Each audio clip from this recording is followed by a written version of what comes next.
Detachment important Panchali. ತುಂಬಾ ಜನ ನಾವು ಅನುಭವಿಸೋದೆ ಅಟ್ಯಾಚ್ಮೆಂಟ್ ಇಂದ. ಸಿ ಒಂದು ಕೋಟ್ ಇದೆ, ಏನ್ ಗೊತ್ತಾ, connect with all, attach with ನನ್ ಅಂತ. ಅಂದ್ರೆ ಎಲ್ರ ಜೊತೆ ಕನೆಕ್ಷನ್ ಇರ್ಬೇಕು ನಮ್ಗೆ. ಅಟ್ಯಾಚ್ಮೆಂಟ್ ಈ ಒಂದು ಫೋನ್ ಜೊತೆನೂ ಇರಬಾರ್ದು, ಹೋದ್ರೂ ತಲೆ ಕೆಡ್ಸ್ಕೋಬಾರ್ದು. ನೋವಾಗುತ್ತಿಲ್ಲ ಅಂದ್ರೆ ಭಯಂಕರ ನೋವಾಗುತ್ತೆ ಅಟ್ಯಾಚ್ಮೆಂಟ್ ಇಂದ.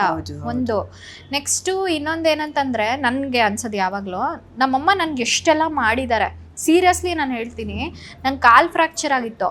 ಸೊ ಒಂದು ಟೈಮಲ್ಲಿ ಆವಾಗ ಮತ್ತೆ ಚಿಕ್ಕ ಮಗು ಥರ ನನ್ನ ನಡೆಸಿರೋದು ನಮ್ಮಮ್ಮ.